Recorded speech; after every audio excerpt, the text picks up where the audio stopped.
Hello students, friends classes के इस YouTube channel पर आप सभी बच्चों का स्वागत है। बच्चों, हम लोग क्लास 9 की एक्सरसाइज 1.4 का प्रीवियस वीडियो में इंट्रोडक्शन कर चुके हैं, जिसमें हमने पार्ट 3 उसमें इंट्रोड्यूस करे थे। जिन इन पार्ट 3 पार्ट्स में हमने रैशनलाइजेशन का जीरो से लेकर हीरो बनने तक का सारा कंसेप्ट कवर अप करा है। ये जो आज बेसिक लेक्चर होने वाला है, it's all based on the solution of the exercise 1.4। ठीक है, 1.4 का हम सोल्यूशन करेंगे। छोटी सी एक्सरसाइज है, बहुत सिंपल से क्वेश्चन से बहुत जल्दी आप देखोगे कि ये चीज आपको आ गई। और इवन अगर आपने मेरे जो प्रीवियस लेक्चर उसे ढंग से करा है तो आपको यार इसके सोल्यूशंस निकालने में कोई भी दिक्कत नहीं आने वाली। आप चुटकियों में इसके सोल्यूशंस निकाल देंगे, खुद ही लिख लेंगे। But still if you can see कि यार इसके आंसर्स लिखने कैसे, तो उसके लिए आप इस वीडियो की हेल्प ले सकते हैं बच्चे। ठीक है, तो चलिए हम स्टार्ट करेंगे क्वेश्चन नंबर 1 से। ठीक है, तो क्वेश्चन नंबर 1 में यार हमें क्या गिवन है, you have to classify the following number as rational और इरैशनल नंबर्स। आपके पास ये 5 पार्ट हैं, आपको बताना है इनमें से रैशनल नंबर कौन सा है और इरैशनल नंबर कौन सा है। तो अगर बच्चे आपने ना इससे पहले वाली जो हमारी क्लास थी वो नहीं देखी है, तो प्लीज उन क्लासेस को देखिए।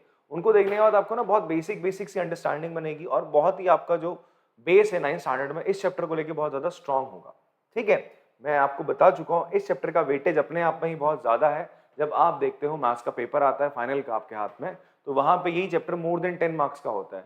और मैंने कहा था शुरुआत के 4 चैप्टर ही आपके 30+ मार्क्स में चले जाते हैं। तो बेटा आप देखो ना, यहाँ पर आपसे बोलता है कि ये फर्स्ट जो पार्ट है 2 - √5, क्या ये रैशनल है या इरैशनल है। तो इससे पहले मैंने आपको बताया था कि अगर हम क्या करते हैं बच्चे,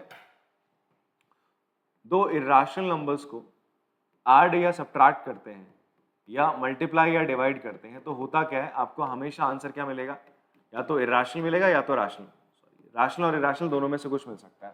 और अगर आप इरैशनल के साथ प्लस माइनस मल्टीप्लाई डिवाइड करते हो किसी रैशनल नंबर का, तो आपको हमेशा कैसी नंबर मिलती है, रैशनल। ये चीज एग्जाम्पल देके बहुत सारे मैंने आपको जो इंट्रोडक्टरी जो लेक्चर है पार्ट 1 इस एक्सरसाइज का, उसमें सारी चीजें बहुत डिटेल में बताई गई हैं, तो प्लीज उसको जाके देखिए। ठीक है, फिलहाल यहाँ पर आते हैं तो आप देखेंगे यहाँ पर एक रैशनल नंबर का इरैशनल नंबर से सब्ट्रैक्शन हो रहा है, तो it means it is a irrational number. तो आप यहाँ पे रीजन लिख देंगे, because the rational number is subtracted from a irrational number. या इरैशनल और रैशनल के बीच में जो भी ऑपरेशन होता है वो हमेशा क्या होता है, इरैशनल नंबर होता है। फिर देखो 3 + √23 - √23, इसको थोड़ा सा हम सॉल्व कर लेंगे। तो देखो ये चीज कैंसिल होगी, फाइनल आंसर 3 आया। 3 तो कैसा नंबर है, it is a rational number. ये कैसा नंबर है बच्चे आपका, it is a rational number. ठीक है, यहां पर देखोगे आप, ये बच्चे √7 से √7 कैंसिल, बचा क्या आपका 2/7, जहां पे 2 भी इंटीजर 7 भी इंटीजर, P/Q की फॉर्म में आ गया, तो again it is a rational number. ठीक है, हमने कहा था इरैशनल और इरैशनल को डिवाइड करते तो आंसर रैशनल और इरैशनल कुछ भी हो सकता है।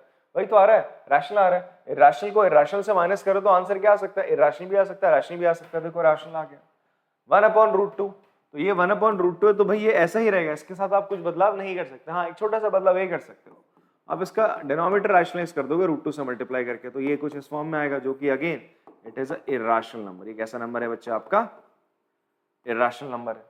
बात समझ में आती है। 2π, पाई एक इरैशनल नंबर है, मैंने अभी अभी आपको बताया, रैशनल को इरैशनल से मल्टीप्लाई करते तो आंसर हमेशा इरैशनल ही आता है। ओ सॉरी, यहाँ पे इरैशनल लिखना है, माय बैड।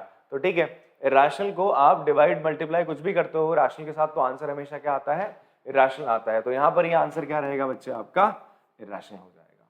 ठीक है जी, तो 2π is a irrational number because pi irrational होता है। I told you guys, pi हो गया, ई हो गया, यूलर नंबर कहते हैं, ये दोनों आपके इरैशनल नंबर्स हैं। अगर आप किसी रैशनल नंबर से मल्टीप्लाई करोगे, answer will be a irrational number. बात समझ में आती है बच्चों? पॉज करके इसको आराम से कॉपी कर लेंगे। चलिए, आपने कॉपी कर लिया होगा बेटा। ये जो मैं आपको बता रहा हूं ना, दो नंबर्स को ऐड कर रहे हैं रैशनल रैशनल को, ये डिटेल वाइज इससे पहले वाली वीडियो में बताया गया है, तो उसको आराम से आप देखिए। अब देखो ये बेसिक सा बड़ा प्यारा सा क्वेश्चन है, आपसे बोलता है इनको सिंप्लीफाई करो। सिंपल आपको मल्टीप्लाई करना है, तो मल्टीप्लाई करना भी आपको बताया गया था। तो कैसे करेंगे जी, ये 3 + √3 है, ये 2 + √2 है, तो पहले हम ये 3 नंबर ले लेंगे, फिर इसके आगे हम क्या लगा देंगे, 2 + √2। इस तरीके से ब्रैकेट हमने रखा, ये प्लस का साइन इधर आ जाएगा। फिर बच्चे आप √3 से 2 + √2 को आप मल्टीप्लाई करते थे।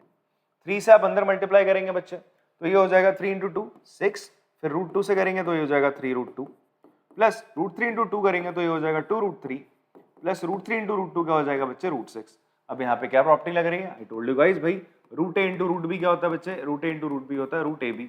इसलिए √3 इंटू √2 क्या हो जाएगा √6। अगर आप रैशनल नंबर से रैशनल नंबर को मल्टीप्लाई करते हो तो ऐसे 2 इंटू √3 की फॉर्म में लिख दिया और आगे कुछ मल्टीप्लिकेशन नहीं होता है। यहाँ कुछ ऐड हो रहा है, कुछ नहीं हो रहा है, बस आंसर आपका यही है सर। इसके आगे आप कुछ कर ही नहीं सकते। आप सोचो मैं इन दोनों को जोड़ दूं, पॉसिबल ही नहीं है, दोनों इरेशनल नंबर हैं, अलग अलग हैं, तो आप इनके साथ अब फर्दर ऑपरेशंस नहीं कर सकते। ठीक है जी। देखो मैं यार अब और ज्यादा डिटेल में ना हर बार उस चीज को रिपीट नहीं कर सकता, मैं ये चीज ऑलरेडी बेटा इससे पहले वाले वीडियोस में बता चुका हूं, तो वहां जाके आप देखिए, वो वीडियोस आप ही के लिए बनाए गए हैं। ठीक है, तो प्लीज उनको देखिए। अगर आपको यहाँ पे ऐसा लग रहा है ये सर इतना जल्दी क्या कर रहे हैं या समझ नहीं आ रहा, वहां जाके देखोगे तो आप बोलोगे सर नहीं क्यों ही किया, ये एक्सरसाइज क्यों ही कराई, हम खुद ही कर लेते, सर आपने क्यों इतनी मेहनत कर ली। ठीक है, तो देखो स्टिल इस तरीके से आपने इस क्वेश्चन को कर लेना है।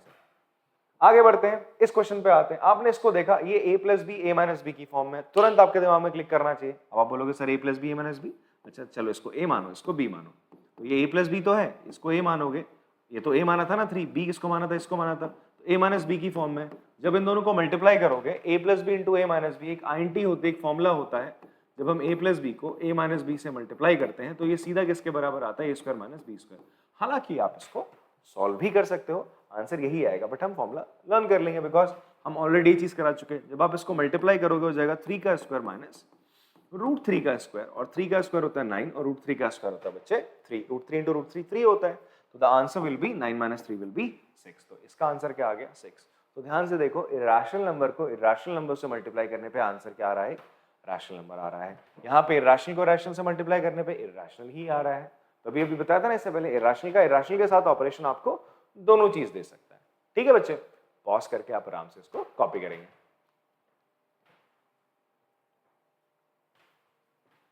चलिए कॉपी कर लिया होगा आप लोगों ने। नेक्स्ट क्वेश्चन पे आते हैं हमारे। नेक्स्ट क्वेश्चन क्या है हमारा, हमें इन एक्सप्रेशन को अगेन सिंप्लीफाई करना है। क्वेश्चन वही है वैसे, क्वेश्चन नंबर 2 उसके 2 पार्ट्स और बचे हुए, थर्ड पार्ट है। यहाँ बोलता है √5 प्लस √2 का होल स्क्वायर है, तो बच्चे ये a plus B whole square की एंटी लगेगी। यहाँ पे a plus B whole square की एंटी क्या होती है, a का स्क्वायर प्लस b का स्क्वायर प्लस 2ab होता है यार। तो आप भी इसको ऐसे लिखोगे, √5 का स्क्वायर प्लस √2 का स्क्वायर प्लस 2 इंटू √5 इंटू √2। ठीक है, √5 का स्क्वायर 5 होता है, √2 का स्क्वायर 2, यहां अंदर मल्टीप्लाई करेंगे, √5 into √2 will be √10, 5 plus 2 will be 7 plus 2 √10 will be the final answer. Simple है यार, बहुत बहुत सारा सिंपल है ये क्वेश्चन। तो आप देखोगे यार क्या ही करा दी सर आपने, तो इससे कई लेवल अप क्वेश्चन पहले करा चुका हूं मैं। ठीक है, ये तो बहुत ही हलवा क्वेश्चन है, और मोस्टली जो आपके स्कूल्स होते हैं वहां पर टीचर्स जो क्वेश्चन मैं करा चुका हूं आपको एग्जाम्पल्स में वो दिए जाते हैं। ये बहुत हलवा क्वेश्चन है, बेस बनाने के लिए होते हैं। ठीक है जी, चलो इन क्वेश्चंस पे आते हैं आगे। a minus B into A plus B, इस पार्ट में देखो a minus B A plus B, again a minus B into A plus B की एंटी यहाँ पे लग जाएगी बच्चे, that will be a square minus b square के बराबर होता है। तो यहाँ पर ये a है ये b है, तो इट विल बी फाइनली √5 का स्क्वायर माइनस √2 का स्क्वायर, √5 का स्क्वायर 5 होता है, √2 का स्क्वायर 2, 5 माइनस 2 इज 3। बात समझ में आ रही है बच्चे? चलो पॉज करके आराम से अब कॉपी करेंगे इसको।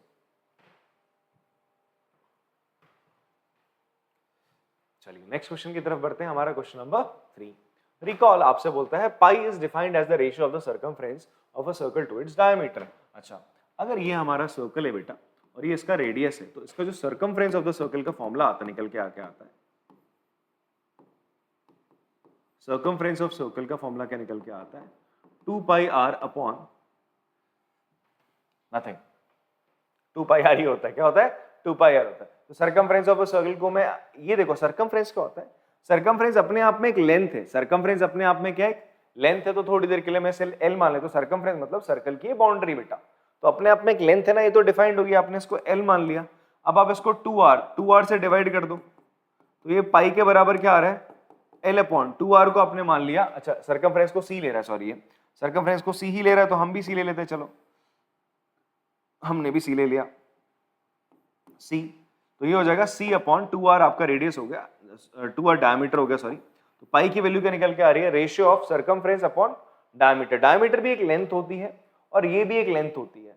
तो अब आपसे बोल रहा है यार ये तो p अपॉन q की फॉर्म में आ गया पाई, तो इसका मतलब तो यार ये है कि पाई तो एक क्या होना चाहिए, रैशनल नंबर होना चाहिए, बट ये तो कॉन्ट्राडिक्ट कर रहा है कि पाई इरैशनल है। तो बात ये है, यहाँ थोड़ा सा धोखा हुआ है। जब हम लेंथ भी निकाल रहे होते हैं ना बच्चे, जो आप स्केल से लेंथ निकाल रहे होते हो वो एग्जैक्ट नहीं होती है। आपने देखा होगा कि आपके पास क्या होता है बच्चे, स्केल होता है, रूलर है। तो जब आप यहाँ पर ना इस तरीके से जो है लेंथ निकाल रहे हो, ये एग्जैक्ट लेंथ नहीं आ रही बच्चे, ये भी अपने आप में अप्रोक्सीमेट लेंथ है। और वो अप्रोक्सीमेट लेंथ क्या हो सकती है, you are not aware about it. तो मेरी बात समझो आप कि यहाँ पर जो सी और डी आपने लिखा है, ये भी लेंथ जो है वो पता नहीं आपको एक्चुअल में ये मतलब एग्जैक्टली वही लेंथ है या उससे थोड़ा ज्यादा उससे कम, क्योंकि एग्जैक्टली लेंथ कभी निकलती ही नहीं, उसमें एरर होता ही होता है। इट मींस पाई अपने आप में कैसा नंबर है, एक इर्रेशनल नंबर है। बात समझ में आ रही है? तो आप यहां पे लिख देंगे hence pi equals to C upon D, ठीक है, सी अपॉन डी के बराबर होता है। But when we major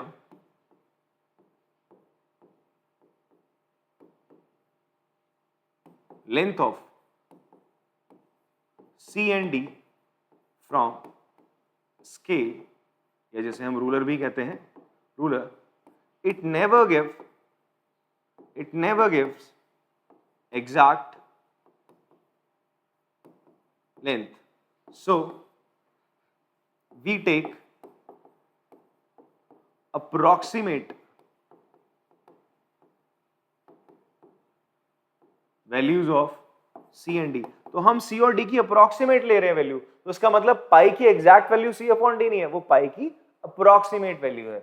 so it proves या सो इट कंक्लूड्स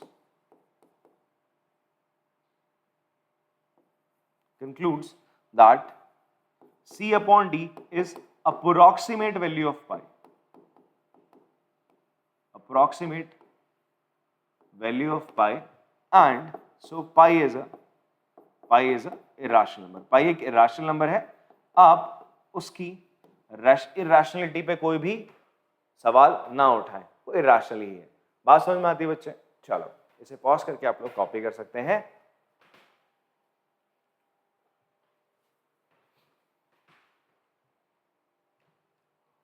अब बेटा एक क्वेश्चन है आपका, नंबर लाइन पे रूट 9.3 को आपने रिप्रेजेंट करना है। इससे पहले भी इंट्रोडक्शन पार्ट में मैंने आपको बताया था कि इसको कैसे करा जाता है। अगेन इसको एक थोड़ा सा बेसिक में बता देता हूँ क्या करा जाता है। इसको सबसे पहले आप क्या करते हो, 9.3 सेंटीमीटर की एक लाइन खींच लेते हो इस तरीके से ए बी। फिर आप क्या करोगे, अगर रूट के अंदर जो भी चीज, अगर इसके अंदर 10.2 होता तो तुम 10.2 सेंटीमीटर की लाइन खींचते। फिर उसके बाद अगला स्टेप क्या होता है, इतनी लाइन खींचने के बाद जो रूट के अंदर नंबर है उतने ही उसके आगे 1 सेंटीमीटर की एक और लाइन आपके द्वारा खींच दी जाती है, 1 सेंटीमीटर की लाइन खींची जाती है। फिर आप क्या करते हो, ए और सी से परपेंडिकुलर बाइसेक्टर इस तरीके से ड्रॉ कर लेते हो, ठीक है जी। बाइसेक्टर ड्रॉ करने के बाद जो ये पॉइंट है यहाँ कंपास रख के इस तरीके से एक सेमी सर्कल बनाते हो।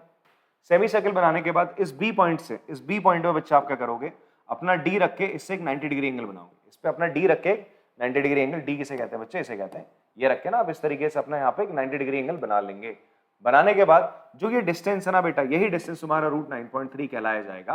और इसी को आप नंबर लाइन में ऐसे, ये BC है, इसके आगे ये कितना, ये 0 हो जाएगा, 1 हो जाएगा, 2 3 4 इस तरीके से आप नंबरिंग करोगे। इसको जब आप कट करोगे ये थोड़ा सा आर्क 3 से हल्का सा आगे जाएगा, बिकॉज रूट 9.3 की जो वैल्यू है रूट 9 दैट इज 3 से आगे जाएगी, ठीक है। तो इस तरीके से आपका कुछ बनेगा।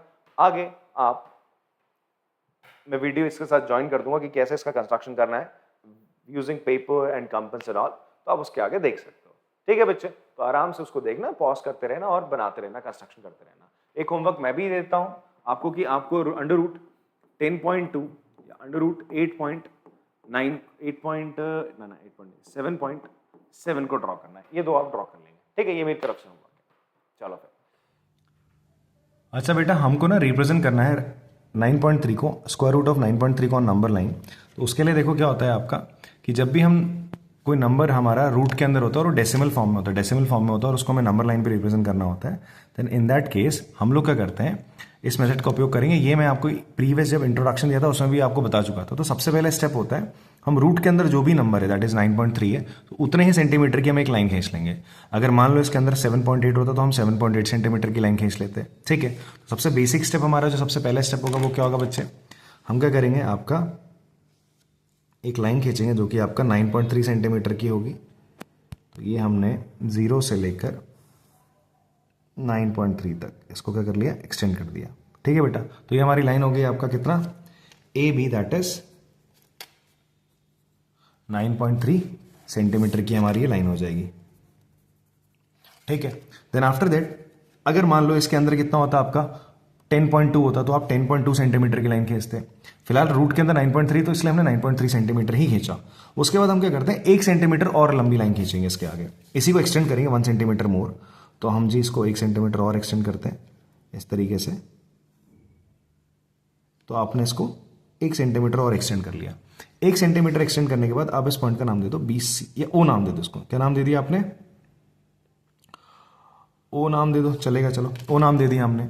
अब ओ नाम देने के बाद बेटा हम लोग क्या करते हैं, ए और ओ का हम क्या बनाएंगे, बाइसेक्टर बनाएंगे, परपेंडिकुलर बाइसेक्टर। ये परपेंडिकुलर बाइसेक्टर कैसे बनता है? And I told you guys in the previous video also कि परपेंडिकुलर बाइसेक्टर क्या करता है यार, आपका एक ऐसा परपेंडिकुलर होगा जो इस एओ को 2 इक्वल पार्ट्स में डिवाइड कर देगा। अब इसको बनाने का तरीका क्या होता है, आप क्या करते हैं, ओ पे अपना क्या रखे हो, कंपास रख लो या ए पे रख लो। फिर आप क्या करोगे, एओ से थोड़ा सा आधा डिस्टेंस से ऊपर आप कंपास को थोड़ा सा ओपन करोगे। ठीक है जी, इस तरीके से आपने कंपास ओपन करा, आधे से थोड़ा सा ज़्यादा, ठीक है, ज़्यादा भी नहीं करना है। फिर उसके बाद आपने इस तरीके से आर्क कट करनी है, ओ पे रख के करी और एक बार आपने ए पे रख के इस तरीके से आर्क कट कर ली। ठीक है, आर्क कट करने के बाद आपकी जहां पर ये दोनों, यहां से और यहां से आर्क कट करने के बाद जहां पर ये दोनों मीट कर रही थी, आपने वहां पे क्या कर लिया, थोड़ा सा कंपास से इसको पॉइंट आउट कर लिया ताकि आप आराम से एक लाइन सेगमेंट यहां बना सको। अब जो है आपने लाइन खींची ना बच्चे, ये जो लाइन आप खींचोगे, ये जो लाइन होगी परपेंडिकुलर बाइसेक्टर होगी किसका, एओ का। ये एओ को 2 इक्वल पार्ट्स में डिवाइड करेगी, मतलब ये पार्ट और ये पार्ट आपका बराबर होगा और ये परपेंडिकुलर भी होगा। अब उसके बाद आप क्या करते हैं, इस पॉइंट को जहां पर परपेंडिकुलर बाइसेक्टर एओ को मीट करता है, उस पॉइंट को आपने मान लिया डी। क्या मान लिया बच्चे? डी मान लिया। इस डी पॉइंट से आप क्या करोगे, एक सेमी सर्कल ड्रॉ करोगे। कैसे? डी पे आप रखोगे अपना कंपास, डी पे आप क्या रखेंगे बच्चे, अपना कंपास रखेंगे, और ओ पे रखोगे आप, जो ये ओ पॉइंट था आपका, ओ पॉइंट पे आप अपना रख दोगे पेंसिल को। ये आपका रेडियस हो जाएगा। डी और रेडियस का आपने क्या करना है, एक सेमी सर्कल ड्रॉ कर लेना है इस तरीके से। तो देखो हमारा एग्जैक्टली ये ए पे मीट कर रहा है, तो ये हमारा एक सेमी सर्कल बना। समझ में आ रही बात आपको? फिर उसके बाद बच्चे आपने क्या करना है, next thing what you have to do, आपको क्या करना है, ये जो आपका बी पॉइंट है, इस बी पॉइंट से एक परपेंडिकुलर ड्रॉ करना है। बी पॉइंट से एक परपेंडिकुलर कैसे ड्रॉ करेंगे, हमने डी यहाँ पे रखा बच्चे, डी आपने इस तरीके से रखा। यहाँ पे आपने जहाँ 90 है वहाँ पे एक पॉइंट इस तरीके से बनाया, ये 90 है जहाँ पर, वहाँ पे आपने एक पॉइंट इस तरीके से बनाया।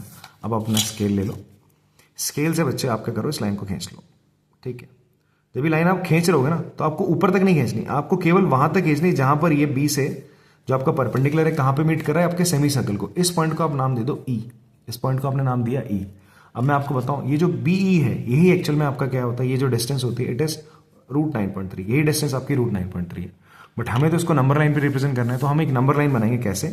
देखो बीओ तो कितना हमारा 1 सेंटीमीटर था ना, तो इसी को हम आगे करते हैं, इसी को हम आगे बढ़ाते हैं बच्चे। तो इसी को मैंने जब आगे बढ़ाया आपका, तो इस तरीके से अब मैं इस पे पॉइंट्स और मार्क करता हूं, ये दिस वन, दिस वन। तो ये मेरा 0 से लेकर ये ओ पॉइंट है 1 था, ये 2 हो जाएगा, 3 हो जाएगा और ये आपका 4 हो जाएगा। ठीक है, अब देखो जो √9.3 है बेटा, वो किसके बीच में आएगा, इट विल लाई बिटवीन √9 और √16 के बीच में। ऐसा क्यों लिखा मैंने, बिकॉज √9 किसका होता है, इसका इसको सॉल्व करोगे तो 3 आ जाएगा, √16 को सॉल्व करोगे 4, तो इसका मतलब √9.3, 9 के आगे तो ना, रूट के अंदर 9 है, फिर 9.3, तो ये इससे बड़ा है, ये इससे बड़ा 16 है। √9 किसका होता है भाई, 3 का होता है। √16 किसके इक्वल होता है, 4 के। तो ये जो √9.3 है, 3 और 4 के बीच में लाई करना चाहिए। तो इसको हम चेक करते हैं। देखो हम क्या करेंगे, अपने कंपास को बी पे रखेंगे और अपनी पेंसिल को रखेंगे हम ई पे।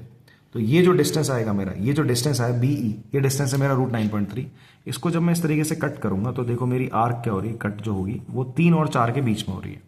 तो मेरा जो ये पॉइंट निकल के आया, that is which is between 3 and 4, देखो √9.3 3 से थोड़ा सा छोटा होगा, थोड़ा सा बड़ा होगा, सॉरी थोड़ा सा बड़ा होगा, और वो थोड़ा सा बड़ा इसके आगे आता हुआ आपको दिख रहा है। तो ये जो डिस्टेंस निकल के आई बेटा आपकी, दिस डिस्टेंस,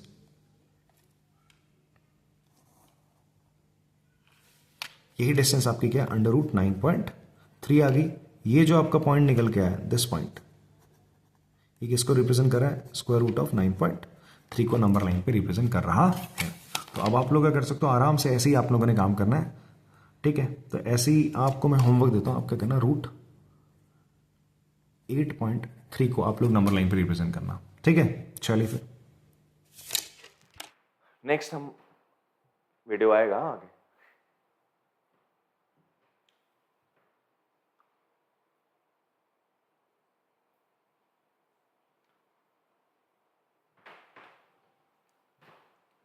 चलो बच्चों हम लोग क्वेश्चन नंबर 5 करते हैं। एक्सरसाइज का लास्ट क्वेश्चन है, बहुत ही सिंपल सा, रैशनलाइज करना है डिनोमिनेटर को। आपको बताया गया था अगर डिनोमिनेटर में एक टर्म है तो रैशनलाइज कैसे करते हैं, सेम टर्म से मल्टीप्लाई डिवाइड कर दिया, सेम टर्म से आपने क्या कर दिया बच्चे, मल्टीप्लाई डिवाइड। √7 है केवल, तो √7 से ऊपर और √7 से आपके पास क्या 1/√7 है। इसको रैशनलाइज करने के लिए आपने क्या करा, √7 से ऊपर √7 से नीचे मल्टीप्लाई, सेम इर्रेशनल नंबर से ऊपर नीचे मल्टीप्लाई डिवाइड किया जाता है। अगर एक ही टर्म है, नीचे देखो एक ही टर्म है, तो हमने √7 से ही ऊपर और √7 से नीचे। अगर इसके अलावा कुछ और टर्म होती है, जैसे यहाँ पर ये 2 टर्म है, ध्यान समझना, ये एक टर्म है 2 टर्म है, अगर यहाँ 2√7 होता उससे भी तुम्हें मतलब नहीं, तुम्हें केवल √7 से मतलब है। √7 से ऊपर नीचे मल्टीप्लाई करा हो जाएगा √7 अपॉन √7 × 7, √7 7 हो जाएगा। बस हो गया रैशनलाइज डिनोमिनेटर। डिनोमिनेटर को राशनल बनाना था, बना दिया। इसी तरीके से इस पार्ट में आओ, यहाँ पे हम क्या करेंगे, √7 माइनस √6 है, तो हम क्या करते हैं इसके कॉन्जुगेट से मल्टीप्लाई करेंगे, किससे, √7 प्लस √6 से आप ऊपर, √7 प्लस √6 से आप नीचे मल्टीप्लाई करेंगे। तो होगा क्या बेटा, ऊपर तो √7 प्लस √6 रहेगा, नीचे हो जाएगा आपका a minus B into A plus B, that is √7 का स्क्वायर माइनस √6 का स्क्वायर। ये a माइनस बी है, अभी अभी तो कराया था, और a प्लस बी है। a minus B into A plus B का फॉर्मूला क्या होता है, a square minus B square. तो ये कितना हो जाएगा बच्चे आपका, √7 प्लस √6, √7 का square 7 minus 6 will be 1, final answer √7 plus √6 आ जाएगा। Fine, okay. नेक्स्ट आते हैं यहाँ पर, यहाँ देखो क्या होगा, फोर्थ पार्ट में √7 माइनस 2 है तो √7 प्लस 2 से आपने ऊपर नीचे मल्टीप्लाई डिवाइड करा है, इसको ऐसे ब्रैकेट में रखने का है, ठीक है। डिनोमिनेटर में a minus B, a plus B, तो फॉर्मूला क्या लगेगा, a square minus B square. हर रैशनलाइजेशन में अगर नीचे 2 टर्म है, हर रैशनलाइजेशन में फॉर्मूला लगेगा ही लगेगा, बात समझ लो। तो ये हो जाएगा, ऊपर तो √7 प्लस 2 रहेगा, नीचे हो जाएगा √7 का स्क्वायर माइनस 2 का स्क्वायर। तो बेटा √7 का स्क्वायर कितना होता है, √7 का स्क्वायर होता है 7, 2 का स्क्वायर होता है 4, 7 में से 4 गया, आपका नीचे आंसर बचेगा √7 प्लस 2 अपॉन 3। अगेन डिनोमिनेटर मेरा रैशनलाइज हो गया। इसको रैशनलाइज करना है तो you will multiply it with इसके कॉन्जुगेट से। कॉन्जुगेट क्या होता है, ये जो 2 टर्म इनके बीच का साइन चेंज कर दो, √5 प्लस √2 है तो इसकी जगह माइनस कर दो, तो आपने करा √5 माइनस √2। अगर यार तुम लोग सोच रहे हो कि ये केवल एक्सरसाइज ही देख रहे हो, तुम इससे पहले वाला मेरा जो क्लास है वो ना नहीं देख रहे हो, इससे तुम्हें बहुत बहुत बड़ा नुकसान होने वाला है, ठीक है। उसे देखो, बहुत ज्यादा फायदा होगा, ठीक है। वहां डिटेल में हर एक क्वेश्चन को बता रखा है कि ऐसे ऐसे क्यों मल्टीप्लाई करा है, हर बेसिक स्टेप को मैंने डिफाइन करा है बहुत डिटेल में। देन यहाँ पे भी बता ही रहा हूँ आपको सारी चीजें, बट वहाँ और डिटेल में चीजें बताई गई, एक एक स्टेप करके हम आगे बढ़े और अच्छे अच्छे क्वेश्चन हमने वहां पे करे जो एग्जामिनेशन पॉइंट ऑफ व्यू से बहुत बहुत ज्यादा इंपॉर्टेंट है, ठीक है। तो जब आप मल्टीप्लाई करेंगे it will become √5 minus √2 upon नीचे a minus B into A plus B, तो क्या हो जाएगा a का स्क्वायर माइनस b का square. It will be √5 minus √2, √5 का स्क्वायर 5 होता है, √2 का स्क्वायर 2, 5 माइनस 2 कितना हो जाएगा बच्चे आपका, it will be 3। Final answer आ जाएगा √5 माइनस √2 अपॉन 3, ठीक है। तो पॉज करो, ये सारे आंसर्स को कॉपी करो,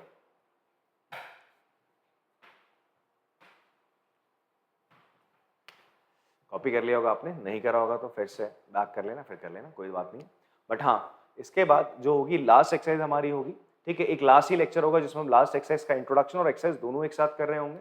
तो आपसे अनुरोध है कि आप लोग प्रैक्टिस करिएगा, इससे जो पहले वाली जो मैंने इंट्रोडक्शन वीडियोस ली हैं 3 जिसमें पार्ट है, वो जरूर आप उसको ट्राई करिएगा। Still you guys have any doubt, आपके कोई डाउट्स होते हैं, आप मुझे ना कमेंट पे जरूर लिख सकते हैं। और हाँ, अगर आपको वीडियोस अच्छी लगती हैं, आपको समझ में आ रही चीजें, तो प्लीज कमेंट बॉक्स पे कुछ लिखा करो अच्छा सा, ठीक है।